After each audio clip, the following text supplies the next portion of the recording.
ఈ వారం August 15న independence day సందర్భంగా థియేటర్ వద్ద 4 సినిమాలు రిలీజ్ అయిన సంగతి తెలిసిందే. మిస్టర్ బచ్చన్, డబుల్ స్మార్ట్, ఆయ్, తంగలాన్ ఈ 4 సినిమాలు బాక్సాఫీస్ దగ్గర ఒకే రోజు రిలీజ్ అయ్యాయి. కానీ ఈ సినిమాల సిచ్యువేషన్ ఫస్ట్ డే ఇలా ఉంటే సెకండ్ డే మాత్రం ఇలా ఉంది.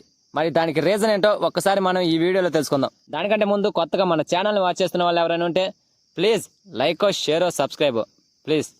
ఇక మ్యాటర్లోకి వెళ్తే ఫస్ట్ మిస్టర్ బచ్చన్ మూవీ గురించి మాట్లాడుకుందాం. రవితేజ హీరోగా, కొత్త హీరోయిన్ భాగ్యశ్రీ హీరోయిన్ గా, హరీష్ శంకర్ డైరెక్షన్ లో ఒక రీమేక్ సినిమా ఇది. ఈ సినిమాపై ఫస్ట్ నుంచి భారీ అంచనాలు ఉన్నాయి. ఎందుకంటే Harish Shankar pen power and Ravi Teja గారి హీరోయిజం మనందరికీ తెలిసిందే. ఈసారి వీళ్ళిద్దరు కలిసి ఏదో మ్యాజిక్ చేయబోతున్నారు అనుకున్నాం, కానీ ఈ సినిమా డిసప్పాయింట్ చేసింది. ఐటీ ఆఫీసర్ క్యారెక్టర్ లో చేసిన హీరో రవితేజ గారు ఫస్ట్ హాఫ్ ఆకట్టుకున్నా సెకండ్ హాఫ్ మాత్రం ఆకట్టుకోలేకపోయింది. ఫస్ట్ హాఫ్ కావాల్సినంత కామెడీ అండ్ కావాల్సినంత హీరోయిజంతో హిలీరియస్ గా ఎంటర్టైన్ చేసింది. కానీ సెకండ్ హాఫ్ కి వచ్చేసరికి ఓన్లీ హీరోయిజాన్ని ఎలివేషన్ చేస్తూ కంటిన్యూటీ లేని సీన్స్ తో బాగా ఇబ్బంది పెట్టారు. అండ్ అదే కాకుండా పాత చింతకాయ పచ్చల్లాగా ఉంటుంది ఈ second half. So premier shows తోనే ఈ సినిమాకి యావరేజ్ స్టాక్ వచ్చేసింది. దీంతో ఫస్ట్ డేనే కలెక్షన్స్ కూడా భారీగా పడిపోయాయి. ఇక అదే రోజు రిలీజ్ అయిన డబుల్ స్మార్ట్ మూవీ విషయానికి వస్తే రామ్ పోతినేని హీరోగా, పూరి జగన్నాథ్ డైరెక్షన్ లో వచ్చిన ఈ ఇస్మార్ట్ శంకర్ కి సీక్వెల్ డబుల్ స్మార్ట్ మూవీ. లైగర్ మూవీ ఫ్లాప్ తో డైరెక్టర్ ఎంత ఇబ్బంది పడ్డాడన్న సంగతి మనందరికీ తెలుసు. ఈ డబుల్ స్మార్ట్ మూవీని కొత్తగా కసిగా ఏదైనా తెరకెక్కిస్తాడేమని చూసాం పూరి జగన్నాథ్ గారు. కానీ మళ్ళీ పాత స్టోరీనే తీసుకొని ఇబ్బంది పెట్టే రకంగా స్క్రీన్ ప్లేతో మరీ రొటీన్ గా అనిపించేలా చేసుకున్నాడు ఈ డబుల్ స్మార్ట్ మూవీని. ఈ సినిమాలో కొత్త పాయింట్ అంటూ ఏమీ లేదు. మళ్ళీ ఆ మెమరీ స్టోరీనే. ఒకసారి షర్ట్ వేసుకుంటే రెండోసారికి పాత పడిపోతుంది ఆ షర్టు. కానీ పూరి జగన్నాథ్ గారు మాత్రం ఆ షర్టునే ఐరన్ చేసి మరీ తీసుకొచ్చాడు. కానీ చూసిన ఆడియన్స్ మాత్రం ఇది పాత షర్టే కదా అంటున్నారు. ఇక షర్ట్ అంటే స్టోరీ ఫ్రెండ్స్. మళ్ళీ కొత్తదనం అంటూ ఏమీ లేకుండా పూరి జగన్నాథ్ గారు రొటీన్ స్టోరీతో ఆడియన్స్ ని ఇబ్బంది పెట్టేశాడు. సో ఈ డబుల్ స్మార్ట్ ఫస్ట్ డేనే డల్ స్మార్ట్ గా మారిపోయింది. ఇక అదే రోజు రిలీజ్ అయిన మరొక మూవీ తంగలాన్.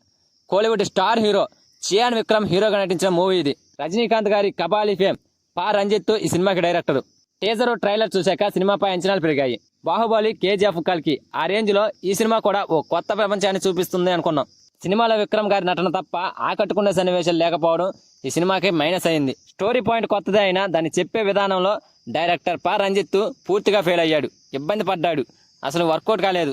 విజువల్స్, నటీనటుల పర్ఫార్మెన్స్, జీవి ప్రకాష్ బ్యాక్గ్రౌండ్ మ్యూజిక్, సినిమాటోగ్రఫీ వీళ్ళ పనితనం వల్ల మనమేదో అద్భుతాన్ని చూస్తున్నాం అనుకుంటున్నామే, కానీ స్టోరీ అండ్ స్క్రీన్ ప్లేలో గందరగోళం ఉండటం వల్ల ఆకలింపు చేసుకోలేని పరిస్థితి ఈ సినిమా చూస్తున్నప్పుడు.